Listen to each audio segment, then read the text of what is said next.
À la lecture de Apocalypse 1 à 20 et 2:1, posons-nous la question.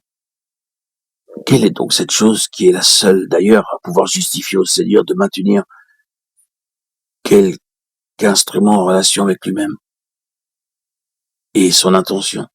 Ce n'est certes pas que cet instrument possède beaucoup de bonnes choses.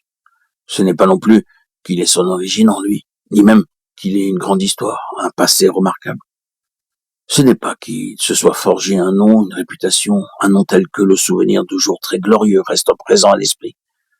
Mais c'est uniquement ceci. Il y a aujourd'hui la même flamme immortelle de vie divine dans son puissant témoignage contre la puissance de la mort répandue tout autour. Cela est pour le Seigneur sa seule justification. Vous noterez qu'en relation avec les 7 chandeliers d'or, il y a les 7 esprits de Dieu et Jésus-Christ, le témoin fidèle. Il est identifié à ces 7 lampes. Il est montré comme étant au milieu d'elles, étroitement lié à elles. Elles ont été appelées à l'existence dans le but d'être une expression permanente du Seigneur lui-même, l'attestant comme le témoin fidèle, le vivant, dans la puissance de l'Esprit de Dieu. Quand nous regardons l'état de ces églises, nous trouvons qu'en 5 d'entre elles, tout au moins, il y a des éléments étrangers qui sont autant de contradictions à l'Esprit Saint, à l'Esprit de vie.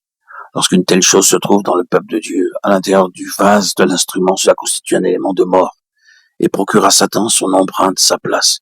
Et bien que cela ne soit pas conscient pour la plupart des personnes concernées, le témoignage est catégoriquement contredit et annulé.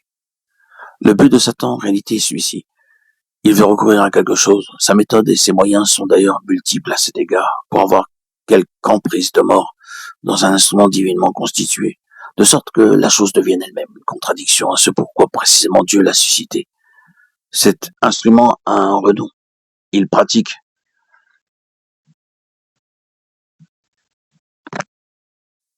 de bonnes œuvres, de belles actions. Il y a beaucoup de choses que le Seigneur lui-même ne peut réprimer car elles sont bonnes.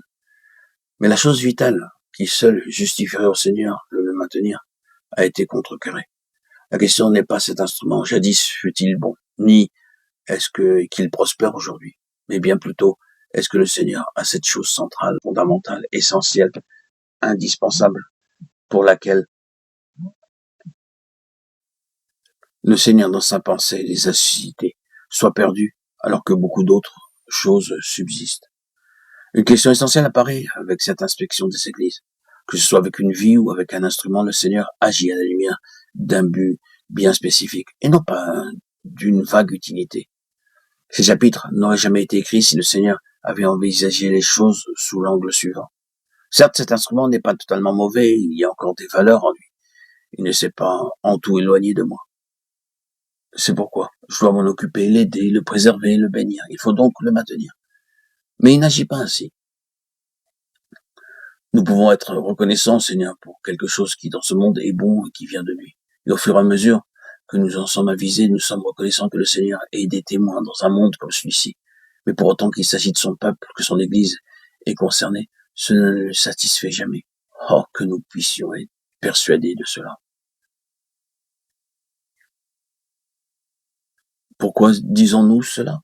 Parce que beaucoup de personnes disent, eh bien, vous savez, vous essayez d'obtenir quelque chose de si extrême, pourquoi ne pas être satisfait de ce qui est recommandable dans l'Église aujourd'hui? Prenez-la telle qu'elle est, acceptez-la telle qu'elle est, soyez reconnaissant qu'il y en est tant qui appartiennent au Seigneur, qui porte son nom dans un monde tel que celui-ci.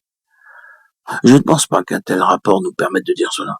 Dieu sait que nous sommes reconnaissants pour tous les croyants de ce monde, fussent-ils de bien pauvres croyants. Vous ne pouvez aller dans un tel monde, constater son état, son impiété, son péché, sans être reconnaissant de trouver ne serait-ce qu'un bien pauvre genre de croyant qui a quelque amour dans le cœur pour le Seigneur. Vous êtes reconnaissant pour la plus petite chose qui parle de lui. Oh, mais quand vous commencez de percevoir quelque peu l'intention de Dieu, quand vous voyez que ce qu'il a conçu pour son Église est la cause de son appel, de son élection en Christ, vous ne pouvez jamais être satisfait avec ce qui n'est que formel ou avec quelques expressions vagues de bonnes choses. Quand vous parvenez à une conclusion comme celle-là, vous constatez qu'elle vous engage complètement et jusqu'au bout. Si vous aimez l'appeler extrême, vous le pouvez. Elle vous montre très clairement que quand bien même cela fut un grand passé, une magnifique histoire de bénédiction divine et de grande utilité, Une grande réputation d'œuvres bonnes et bien d'autres bonnes choses ainsi obtenues, aucune de ces choses ne justifie cependant de façon adéquate que le Seigneur garde un tel instrument dans sa main pour son dessein.